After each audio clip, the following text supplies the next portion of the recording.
তো বন্ধুরা আপনারা জানতেন যে সিএসসি আইডি অ্যাপ্লিকেশন করার জন্য আপনারা কিন্তু যে টেক্স সার্টিফিকেট নাম্বার এবং ব্যাংক বিসি সার্টিফিকেট নাম্বার কিন্তু দিয়ে আপনাকে অনলাইনে অ্যাপ্লিকেশন করতে হতো এতদিন।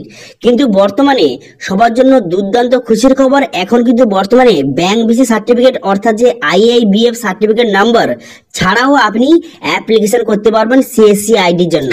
বর্তমানে নতুন পদ্ধতির মাধ্যমে আপনি কিন্তু সিএসসি আইডির জন্য অ্যাপ্লিকেশন করতে পারবেন এবং কেবলমাত্র 24 ঘন্টার মধ্যে আপনার আইডি কিন্তু অ্যাপ্রুভ হয়ে যাচ্ছে এবং সেই সিএসসি আইডি নিয়ে আপনি সমস্ত রকম গভর্নমেন্টের সার্ভিসে লাভ হতে পারবেন।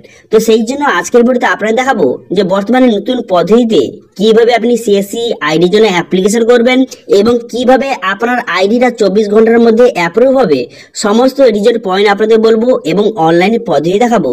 সেই জন্য ভিডিওটা প্রথম থেকে শেষ পর্যন্ত অবশ্যই দেখবেন মনোযোগ সহকারে এবং আমাদের চ্যানেলে প্রথমবার ভিজিট করে থাকলে আমাদের চ্যানেলটিকে সাবস্ক্রাইব করে রাখুন এবং পাশে থাকা বেল আইকনটিকে অন করে রাখুন, কারণ আমরা এরকম রিলেটেড নিত্য ভিডিও নিয়ে আসি। তো চলো আজকে ভিডিওটা শুরু করা যাক। তো প্রথমে তো এই অফিসিয়াল ওয়েবসাইট চলে আসবেন, এর লিঙ্ক তো ভিডিও ডেসক্রিপশনে দিয়ে দেবো, সেখান থেকে ডাইরেক্ট চলে আসবেন। এটা কিন্তু যে সিএসসি অ্যাপ্লাই করার নতুন অফিসিয়াল ওয়েবসাইট, এখানে আপনি চলে আসবেন সিএসসি আইডি অ্যাপ্লিকেশন করার জন্য। এখানে চলে আসার পর এখানে দেখতে পাচ্ছেন গেট স্টার্টেড বলে অপশন দেওয়া রয়েছে, এই অপশনে আপনি ক্লিক করবেন। এই অপশনে ক্লিক করে দেওয়ার পর এরপরে কিন্তু এখানে আপনি যে সিএসসি আইডির জন্য অ্যাপ্লিকেশন করবেন তার জন্য কি কি ডকুমেন্টস লাগবে এখানে তো দেওয়া রয়েছে। এখান থেকে খুব সহজে আপনি দেখে নিতে পারবেন যে কি কি ডকুমেন্টস লাগবে।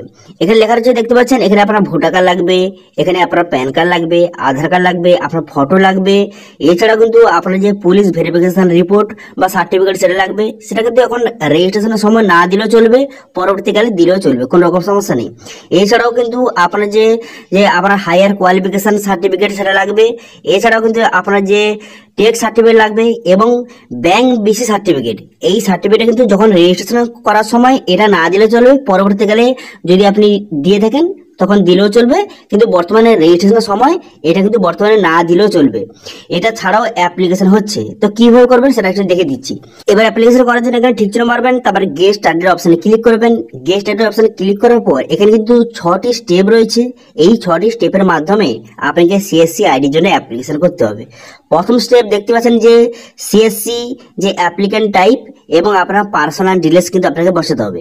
তো সেই জন্য আপনি কি করবেন, এখানে ইন্ডিভিজুয়াল দেখতে পাচ্ছেন, এখানে ইন্ডিভিজুয়াল রয়েছে, এটা আপনি সিলেক্ট করবেন। করে দেওয়ার পর টেক্স সার্টিফিকেট নাম্বার বসাবেন এবং যে ব্যাংক বিসি সার্টিফিকেট অথবা যাকে আইআইবিএফ সার্টিফিকেট বলা হয় সেটা কিন্তু বর্তমানে না দিলেও কিন্তু আপনি রেজিস্ট্রেশন করতে পারবেন। এটা কিন্তু ম্যান্ডেটরি নয়, কেবলমাত্র আপনি টেক্স সার্টিফিকেট নাম্বার বসিয়ে এখানে ভ্যালিডিটি অপশনে ক্লিক করে খুব সহজে সিএসসি আইডির জন্য অ্যাপ্লিকেশন করতে পারবেন। এখন বর্তমানে ব্যাংক বিসি সার্টিফিকেট অথবা যে আইআইবিএফ সার্টিফিকেট না দিলেও এখানে আপনি রেজিস্ট্রেশন করতে পারবেন এবং সিএসসি আইডি খুব সহজে নিতে পারবেন, ঠিক আছে। তো সেই জন্য প্রথম স্টেপে কিন্তু আপনার পার্সোনাল ডিটেলস এবং টেক্স সার্টিফিকেট নাম্বার বসিয়ে নেক্সট করে দেবেন। করে দেওয়ার পর তারপরে কিন্তু এখানে আমরা অথেন্টিকেশন ডিটেলস অর্থাৎ আপনার যে প্যান কার্ড এবং আধার কার্ড নাম্বার এবং ইমেল আইডি আপনি বসিয়ে দেবেন। বসিয়ে দেওয়ার পর নেক্সট বাটনে ক্লিক করলে আপনার ব্যাংকের ডিটেলস কিন্তু বসাতে হবে। বসিয়ে দেওয়ার পর তারপর কিন্তু ডকুমেন্টস আপলোড করতে হবে, যে ডকুমেন্টসের কথা বললাম সেই সব ডকুমেন্টসগুলি আপলোড করতে হবে। করে দেওয়ার পর নেক্সট বাটনে ক্লিক করে দেওয়ার পর পুরো প্রিভিউটা আপনার সামনে শো হয়ে যাবে। শো হয়ে যাওয়ার পর তারপর কিন্তু আপনি অ্যাপ্লিকেশনটা সাবমিট করে দেবেন। সাবমিট করে দেওয়ার পর কিছুক্ষণের মধ্যে আপনার এই আইডিটা কিন্তু অ্যাপ্রুভ হয়ে যাচ্ছে। এখন তো খুব সহজে ইজি প্রসেসে আপনি অ্যাপ্লিকেশন করার পর 48 ঘন্টার মধ্যে, অনেকের একদিনের মধ্যে কিন্তু আইডি অ্যাপ্রুভ হয়ে যাচ্ছে।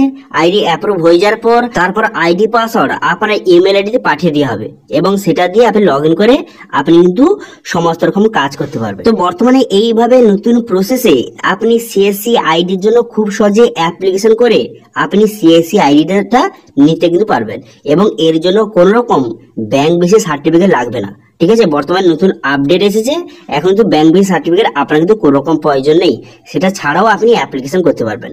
ওকে, ক্লিয়ার? তো সেই জন্য যারা যারা বর্তমানে কিন্তু সিএসসি আইডি যারা নেই, যারা কিন্তু সিএসসি আইডি নিতে চায় তার জন্য বড় সুযোগ। বর্তমানে কিন্তু ব্যাংক বিসি সার্টিফিকেট ছাড়া অ্যাপ্লিকেশন হচ্ছে, এই সুযোগ কিন্তু হাতছাড়া করবেন না। সেই জন্য যাদের আইডির প্রয়োজন তারা কিন্তু খুব সহজে অ্যাপ্লিকেশন করুন এবং আইডিটা খুব সহজে আপনি পেয়ে যাবেন, ঠিক আছে। তো এটা ছিল আজকের আপডেট। ভিডিওটা ভালো লেগে থাকলে ভিডিওটা লাইক করে দেবেন এবং ভিডিও কিন্তু বন্ধুদের সঙ্গে শেয়ার করে দেবেন এবং আমাদের চ্যানেলে প্রথমবার ভিজিট করে থাকলে আমাদের চ্যানেলটিকে সাবস্ক্রাইব করে রাখুন এবং পাশে থাকা বেল আইকনটিকে অন অন করে রাখুন, কারণ আমরা এরকম রিলেটেড নিত্য ভিডিও নিয়ে আসি। আজকে ভিডিওটা এই পর্যন্ত, দেখা হচ্ছে নেক্সট ভিডিওতে। Thank you.